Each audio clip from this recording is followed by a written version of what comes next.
So you can't make it to the gym, but you want to stay consistent. Here's a zero equipment routine that you can do from home or while traveling. So the first step is just walking backwards. We're gonna start with a slow tempo, and you can increase the difficulty by making the steps bigger or adding speed. If you don't want to add speed because you're afraid to hurt the knees, there are alternatives. You can either find a hill and walk backwards up that, or if you have a partner, all you need is a resistance band. So you're gonna put this around the other person's hips. So if you're walking backwards, all you have to do is focus on putting your toes behind your knees. If you're walking forward, just focus on resisting every step. The next three exercises, all you need is a wall. We're gonna put our butt against the wall, bring the chest forward. You're gonna point your toes to the sky, hold for 2 seconds, and control slowly on the way down. These are called tibialis raises. Further equals harder, closer equals easier. Up next are straight leg calf raises. We're gonna do these against the wall. So hands on the wall, bring your body about 45 degrees. You're gonna come to the point where your ankles are coming off the ground from a stretch position. You're just gonna push through all the way to the top of the toe. We're gonna do these calf raises. If you wanna make these harder, you can simply Do them one leg at a time. If you want to make this easier, use both legs and come closer to the wall. After that, we're gonna go into some knee over toe calf raises, or as they're better known, bent knee calf raises.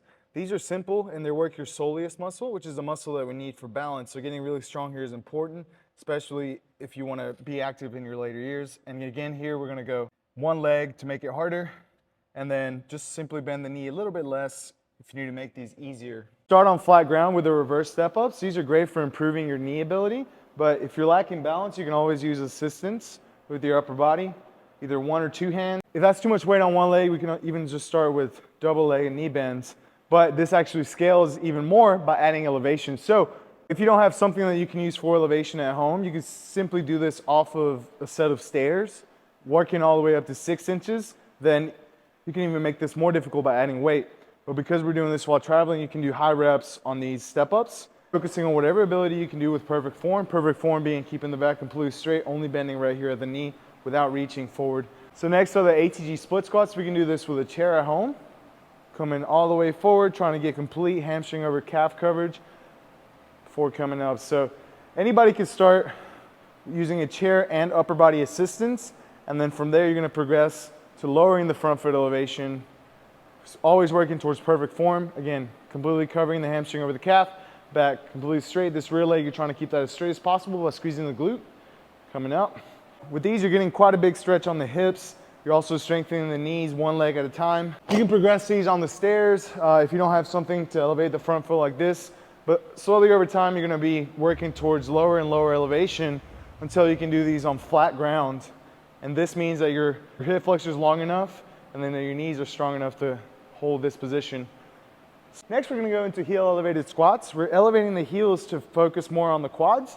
We're keeping the hands in front and coming back up. Now, if this right here is painful, or if your form looks like this, like bring it forward, then we're gonna add some upper body assistance. Because what that's telling you is your knees aren't strong enough to handle that motion quite yet. So we're gonna add a little bit of assistance just so we can get into this position, help ourselves as much as needed to go full range of motion on these squats. And again, these are mostly quad focused. And then it's gonna allow us to then progress into doing them body weight, to then adding weight. So pigeon stretch is up next. You can set this up on the ground. If this position right here is uncomfortable, what we can do is just simply bend the hips and do more of a 90-90 position. We're gonna be working towards getting our head to our foot. So we're doing pulses here. This is really good for stretching out the piriformis muscle that can oftentimes lead to sciatic nerve pain if it's tight. So we want to be really strong and able and flexible in this position. Next, we're going to do a butcher's block stretch. You can do this on a chair or you can do it on a desk, whatever you have available. So all we're doing is putting our elbows on the chair, bringing the head below, putting your hands together like in prayer. You can also put a yoga block in between to make it harder, or a book. And we're driving the head underneath, stretching out the middle of the spine here. This feels really good, and it's huge for improving your overhead mobility. Technically, also do this against the wall, just hands on the wall, hinging at the hip, and stretching the head underneath, stretching the chest and the middle of the spine. So up next, we're gonna use a couch stretch, which is very aptly named because you can actually do it on your couch at home. But here we're gonna use a chair for the purpose of showing how we can do this, all these exercises with just a chair and a wall. On your knees, put your foot on top of the chair like this, and then we're gonna work towards getting this other leg up, and then we can work towards getting our chest up, getting the glutes to the heel like so, with the purpose of eventually getting our shoulders all the way to the heel. This is a great stretch for lengthening out the hip flexors and the quads. And here we're gonna think about squeezing the quads and the glute to get an isometric contraction so we get strong in this flexed position. Hold that for about 30 seconds.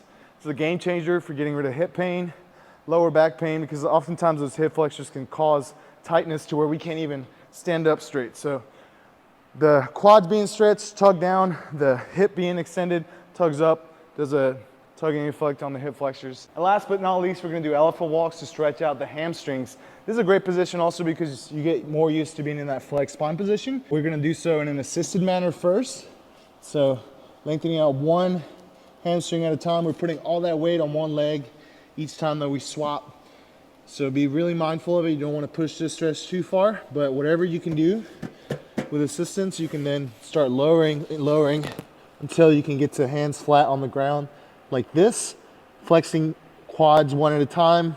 This one's a little cheat code to get flexible as fast as possible. So make sure to give this workout a try whenever you don't have time to go to the gym or while you're traveling. Drop your questions in the comments and follow for more.